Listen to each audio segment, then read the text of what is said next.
Good morning children.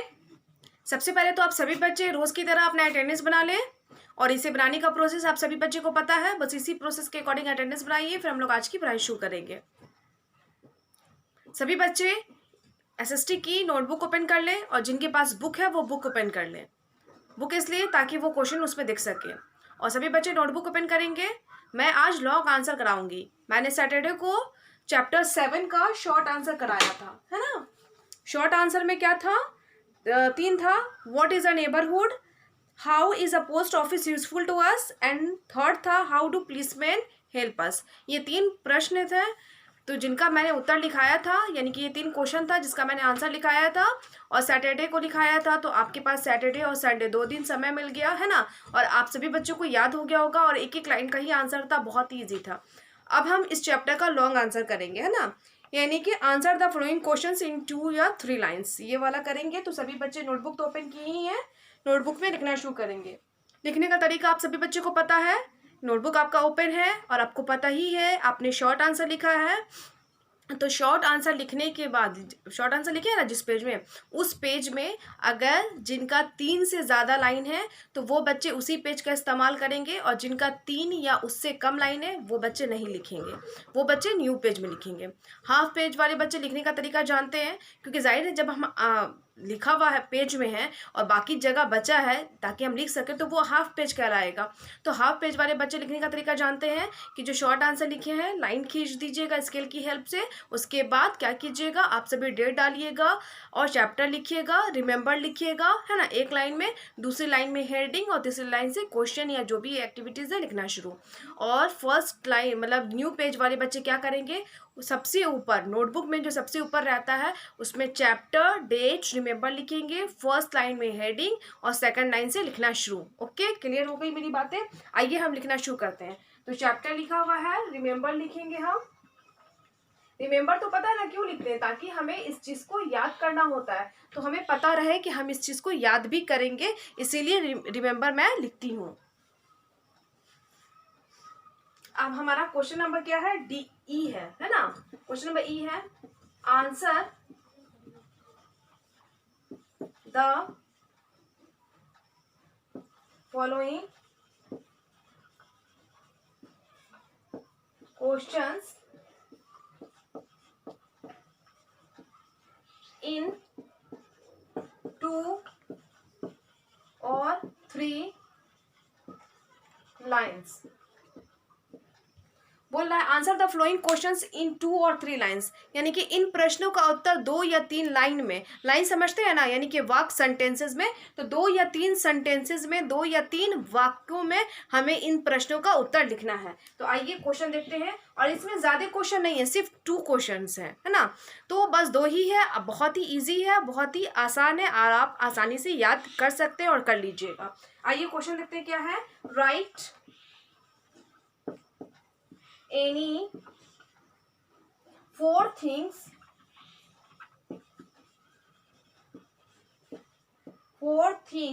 that you can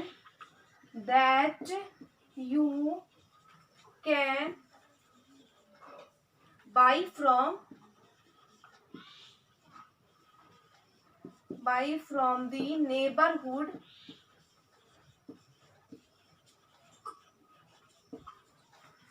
market।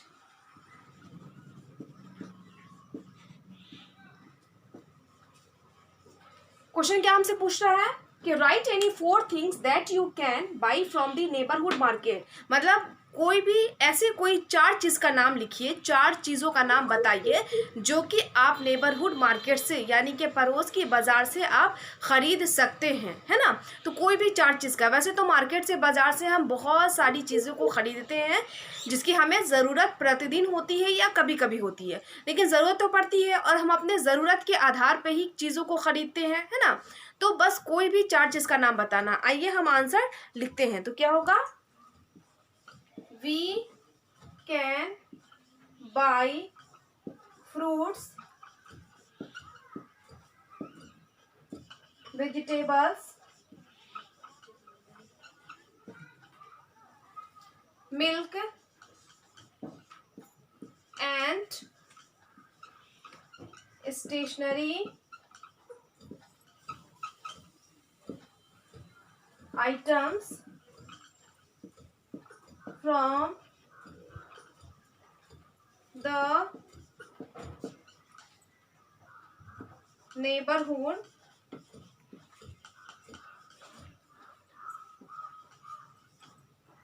market, है ना। क्या है answer? We can buy fruits comma vegetables comma milk and stationery items from the neighbourhood market. हम सभी लोग fruits यानी कि फल, वेजिटेबल्स यानी कि सब्जियां, मिल्क मीन्स दूध, and stationery item. Stationery item मतलब होता है कि पढ़ाई लिखाई की चीज़ें, जैसे pencil, sharpener, eraser, notebooks, scale, ये सारे क्रेयॉन्स वगैरह, तो है ना, items from the neighbourhood market हम लोग पड़ोस की बाजार से ख़रीद सकते हैं, यही चीज़ खरीदते हैं ना। देखिए, फ्रूट्स की ज़रूरत प्रतिदिन हो सकती है और होती है, वेजिटेबल्स की ज़रूरत भी प्रतिदिन होती है, मिल्क दूध की ज़रूरत भी प्रतिदिन होती है, एंड स्टेशनरी आइटम इसकी भी पेंसिल, इरेजर, शार्पनर बच्चों को तो चाहिए ही चाहिए होता है, नोटबुक 1 मंथ या जितना यूज़ है, जितना पतला है उस अकॉर्डिंग, लेकिन हमें ज़रूरत पड़ती है, पेंसिल वगैरह की ज़रूरत पड़ती है। मुश्किल से छोटे बच्चे बहुत ज़्यादा शार्प करते हैं तो उन्हें जल्दी ज़रूरत पड़ती है, फिर इरेजर से भी बहुत जल्दी इरेज करते हैं तो वो भी ख़त्म हो जाता है, तो ज़रूरत पड़ती है। तो इन सारी चीज़ों की ज़रूरत हमें पड़ती है तो हम पड़ोस की बाज़ार से ख़रीद सकते हैं, है ना, और हम ख़रीदते भी हैं ज़रूरत की चीज़। तो ये क्वेश्चन था, फिर से एक बार समझा दो, इसे वाइप करूँगी क्योंकि ये थोड़ा सा लंबा हो गया तो बोर्ड पे नहीं अटा, है ना, दूसरा क्वेश्चन, इसलिए मैं इसे समझा के वाइप कर दूंगी। राइट एनी फोर, और आप ध्यान देंगे, नोटिस किए होंगे कि क्वेश्चन जो है ना, बहुत उसमें आंसर जो मैंने लिखा है वो क्वेश्चन का ही शब्द है। कैसे? Right any 4 things that you can buy from the market, तो वी कैन बाई हमने क्या लिख दिया, यू के जगह पे वी कैन बाई, है ना। फ्रॉम से पहले fruits, vegetables, milk and stationery item, फिर बीच में डाल दिए फ्रॉम दी नेबरहुड मार्केट, तो क्वेश्चन ही का आंसर हो गया ना। तो बहुत आप ध्यान दीजिएगा, तो क्वेश्चन में ही आंसर छिपा है। कुछ सेंटेंस क्वेश्चन का होता है और कुछ सेंटेंस जो क्वेश्चन पूछ रहा है हम वो ऐड करते हैं, तो जाके हमारा आंसर कंप्लीट होता है और आंसर तैयार होता है इस तरीके से। तो फिर से मैं एक बार बता दूं क्या question, right any 4 things that you can buy from the neighbourhood market.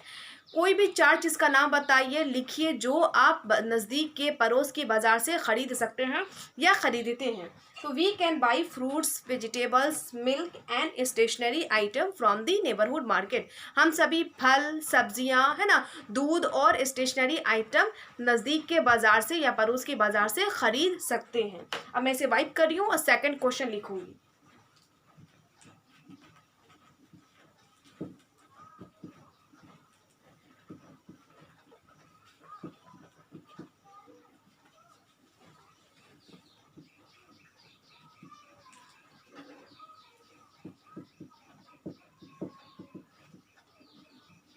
Question number 2 है,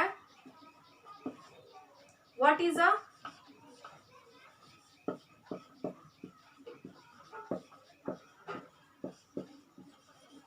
अ हॉस्पिटल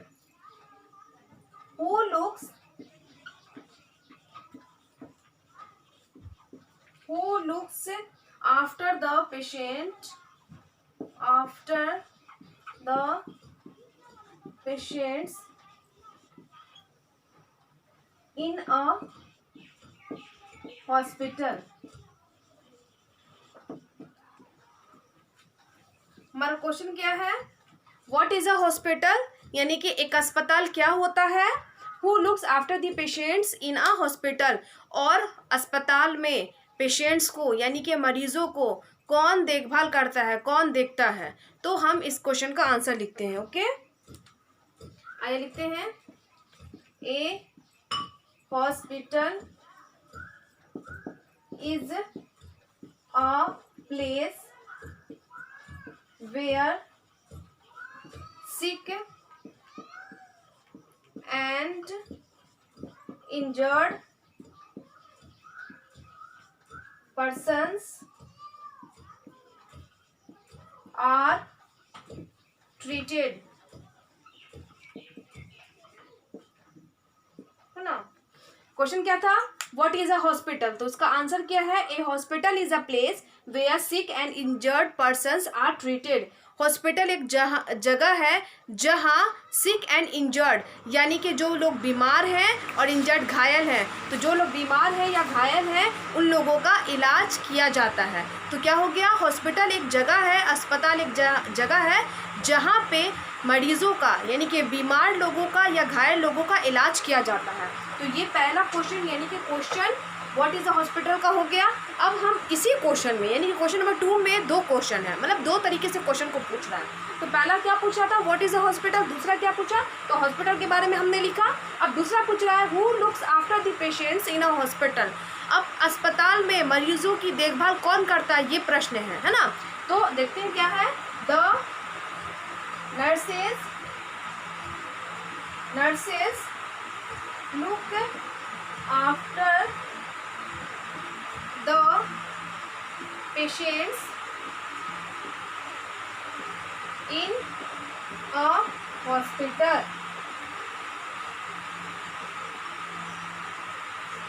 तो इस प्रश्न का उत्तर क्या हो जाएगा, the nurses look after the patient in hospital. अस्पताल में मरीजों को है ना, मरीजों की देखभाल नर्सेज करती है। तो नर्स होती है ना, जिसको हम लोग सिस्टर बोलते हैं जनरली, और मतलब साधारणतः या ज़्यादातर मोस्टली आप बोलिए जो अस्पताल में नर्सेज होती हैं वो फीमेल होती हैं, महिला होती हैं ना, ज़्यादातर होती हैं। तो ये आप जानते ही हैं, बहुत कम ऐसे जेंट्स भी हो सकते हैं नर्स, लेकिन ज़्यादातर नर्सेज फीमेल होती हैं, महिलाएं होती हैं, इसीलिए नर्सेज होती हैं लोग बोलते हैं।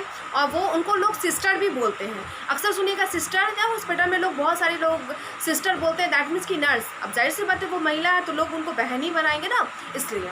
तो ये हो गया क्वेश्चन। फिर से एक बार समझा दूँ, देखिए एक ही प्रश्न में 2 प्रश्न पूछ रहा है, क्वेश्चन एक ही है, बस में पूछने का तरीका अलग है। क्या पूछ रहा है, व्हाट इज़ अ हॉस्पिटल, अस्पताल क्या होता है। दूसरा है who looks after the patients in a hospital. तो अस्पताल क्या होता है वो पहले देख लेते हैं। A hospital is a place where sick and injured persons are treated. Hospital अस्पताल एक जगह है जहाँ बीमार और घायल लोगों का इलाज किया जाता है। बीमार जैसे कि किसी को सर्दी खांसी बुखार या कोई भी बीमारी हो जाती है। दूसरा इंजर्ड, जैसे किसी का हाथ टूट गया, पैर टूट गया है ना, सर में चोट लग गई कहीं पे भी, तो ये घायल हो गए ना, एक्सीडेंट हो जाता है तो बीमार और घायल लोगों का इलाज किया जाता है। दूसरा क्वेश्चन है who looks after the patients in a hospital. The nurses look after the patient in a hospital, है ना, अस्पताल में मरीजों की देखभाल नर्सेज करती है। तो अब ये हमारा क्वेश्चन नंबर ई यानी कि लॉन्ग आंसर कंप्लीट हो गया। ओके, अब पीछे पेज पलटिए बुक वाले बच्चे, पेज नंबर 42 में, है ना। हॉर्स क्वेश्चन है, HOTS हॉर्स, इसको मैं लिखा दूंगी, है ना, और आप सभी याद कर लेंगे। तो चलिए मैं लिखाती हूँ, है ना। सभी बच्चे इसको वाइप, मतलब मैं तो इसको वाइप कर रही हूँ क्योंकि बोर्ड पे स्पेस नहीं है, और आप सभी बच्चे इसके लिखने के बाद आप वो क्वेश्चन लिखिएगा।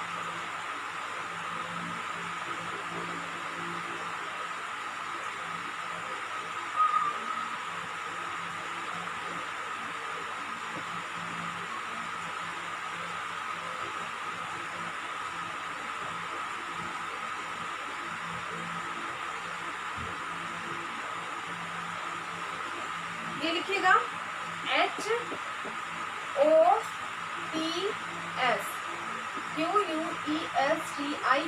Horse question. ओके, क्वेश्चन क्या कह रहा है,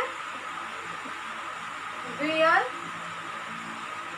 should you go, should you go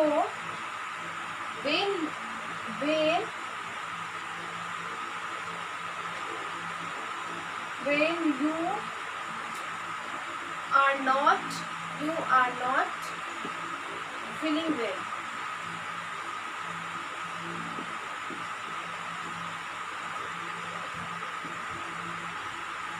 question क्या पूछ रहा है, where should you go when you are not feeling well.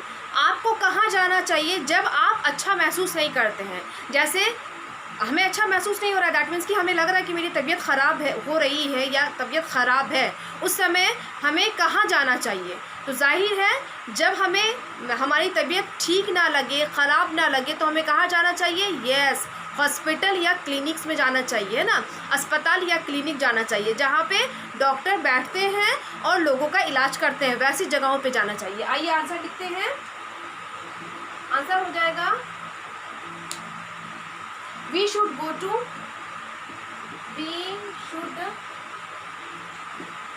go to the hospital or clinic when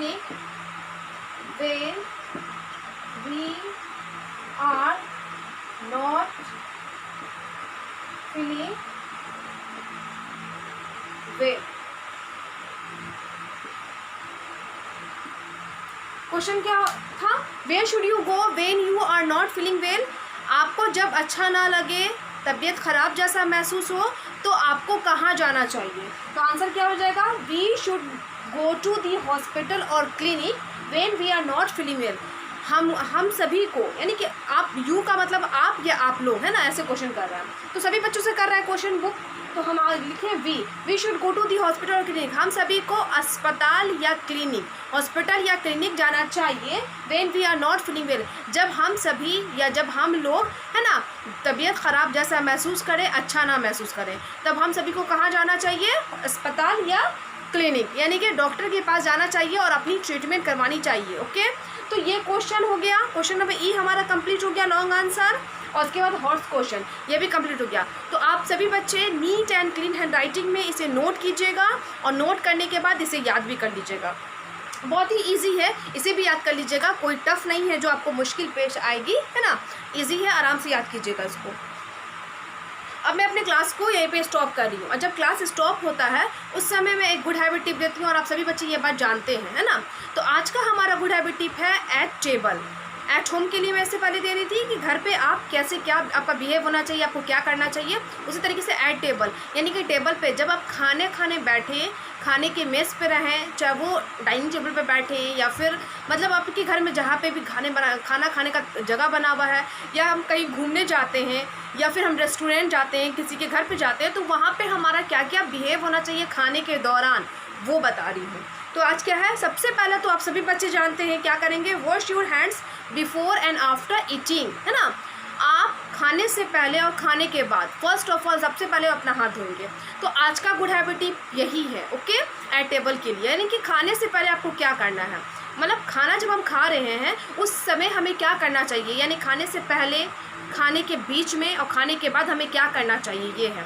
तो आज का हमारा ये है, तो आपको क्या करना है, wash your hands before and after eating, है ना, खाने से पहले और खाने के बाद अपने हाथों को अच्छे से धो लेना चाहिए, और सिर्फ हैंड्स ही नहीं, हैंड्स, फेस एंड माउथ, है ना, आपको अच्छे से वॉश कर लेना चाहिए। ओके, सोप वगैरह है या हैंड वॉश है उससे धोइए, नहीं तो आप सिंपल पानी से भी अच्छे से वॉश कर सकते हैं। ओके, ये गुड हैबिट टिप आप सभी बच्चे फॉलो करेंगे, और मैंने जो होमवर्क बताया है उस होमवर्क को भी आप लोग रिमेंबर करेंगे, अच्छे से याद कर लीजिएगा। शॉर्ट आंसर जब मैंने लिखाया था तो सैटरडे को लिखाया था, आपको संडे बीच में 2 दिन समय मिल गया, 2 दिन टाइम मिल गया। अब आज ये मंडे है तो मैं लिखा रही हूँ, और वैसे जिनको नहीं याद है शॉर्ट आंसर वो फिर से रिवीजन कर लेंगे, और लॉन्ग आंसर 2 ही है, बहुत ही इजी है, एक हॉट्स क्वेश्चन, इसे भी याद कर लीजिएगा। तो आपका होमवर्क क्या हो जाएगा, remember question number E and hots question of chapter 7 का क्वेश्चन नंबर ई और हॉट्स क्वेश्चन को याद करना है। आज के लिए इतना ही, थैंक यू ऑल।